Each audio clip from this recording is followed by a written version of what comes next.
Hello, kids. Do you want to listen to an interesting story? I'm sure you do. This is Alice in Wonderland, and it's written by Lewis Carroll. On a sunny day, Alice and her sister went out on a walk in the fields, and as her sister was reading a book, Alice got very bored. Suddenly, she saw a white bunny that was in a hurry. She was so curious and went after the bunny. What do you think will happen? The bunny went through a hole in a tree trunk, and Alice followed him. Suddenly, she found herself falling down in a very deep well. Finally, she landed and saw a long corridor in front of her and started to walk where she saw many locked doors, and the bunny disappeared. And then she saw a golden key on a table that fitted a small door, being the curtain. She opened the door and saw a beautiful forest, but she couldn't fit through the door. Alice notices a bottle in the table next to the key. She took the bottle, and what do you think she will do? She drank it. As she drank the potion, she began to shrink. She got small and went through the door where she saw the bunny again. Now, what did the bunny say? The bunny asked her to bring his gloves and hand fan from his house. Alice went to the bunny's house and found his gloves, hand fan, and also saw a bottle of potion on the table. So there we go. There is another potion.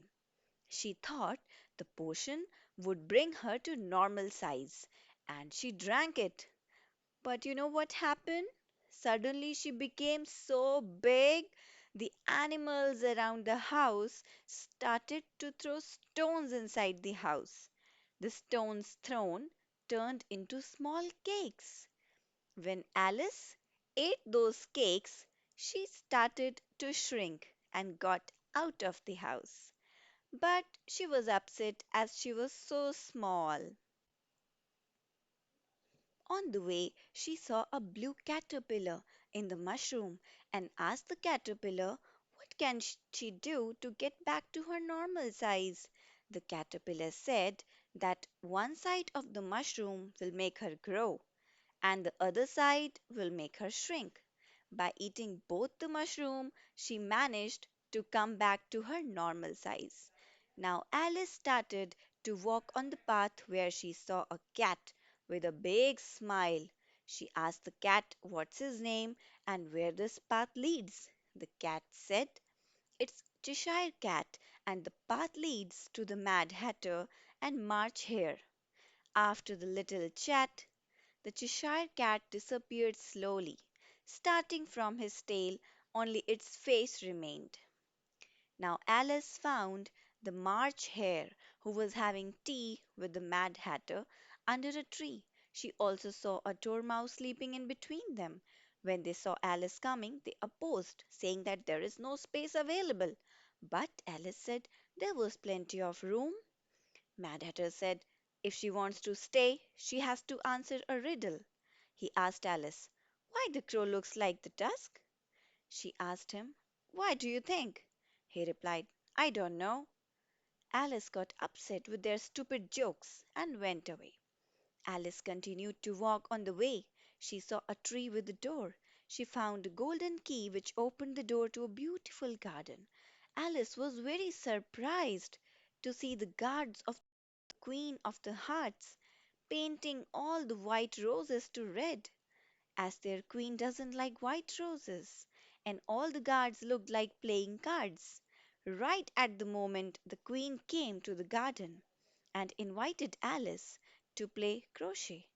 Alice was shocked to see hedgehogs used as balls and flamingos were used as crocomulets in the game. Suddenly there was a fight between the players. The queen got upset. So she cancelled the croquet party and headed towards the court. The trial was about a Jack of Hearts who had stolen a pie from the Queen's kitchen. The king yelled from his seat, "Call the first witness!" The first witness was Mad Hatter. When he started to talk, Alice suddenly started to grow. The rabbit called for Alice to take the witness stand. The Queen of Hearts asked Alice to tell everything that she knows. "I don't know anything," Alice answered. The Queen yelled seriously, "You don't know? Chop her head off!" Alice got very upset and shouted. Suddenly, the Suddenly, the king, queen, and all the playing cards started to fly towards Alice. Finally, with the leaves flying all around her, she found herself on the field again. Her sister called out Alice to wake up as she was in deep sleep. When Alice woke up, she realized that everything was a dream. She said to herself that it was an amazing dream. I hope you enjoyed this fairy tale. Have a nice day.